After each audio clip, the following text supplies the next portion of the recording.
మరి చివరిగా మా కల్వరి టీవీ ప్రేక్షకులకు మీరు ఏమైనా సందేశం ఇవ్వాలనుకుంటున్నారు? అబ్బో, ఉన్న ఛానల్ చాలకండి కొత్త ఛానల్ ఇంకోటి ఎందుకా అనుకునేవాడిని నేను.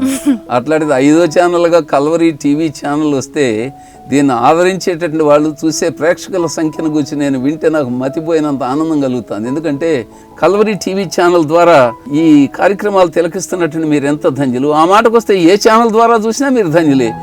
మరి ఈ ఛానల్ని మీరు ఇంకా ఎంతో ఆదరించాలని నేను ప్రోత్సహిస్తూ ఉన్నాను.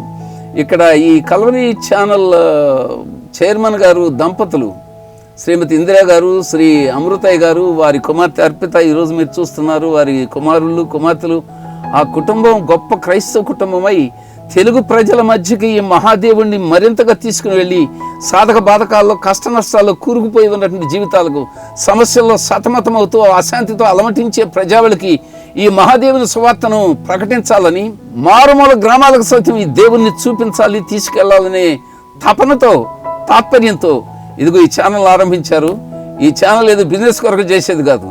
ఇందులో ఎంత కలిసి వస్తుందో కానీ, అసలు పెట్టుబడి ఎంత ఉంటుందో నాకు తెలియదు కానీ, ఈ వివరాలన్నీ నాకు తెలియదు కానీ, సేవా తత్పరత, సేవా దృక్పథం ఈ ఛానల్ వారిలో ఎంతో కనబడుతోంది. అంచేత మీరు ఇంకా ఆదరించవలసిందిగా మీకు హితవు చెప్తూ మనవి చేస్తూ ఉన్నాను. దేవుడు మిమ్మల్ని, మీ కుటుంబాలని, మీ బిడ్డ పాపాని, మీ పాడి పంటల్ని, మీ చెట్టు చేమని, కోడి కొంగను అన్నిటినీ కూడా దీవించునుగాక.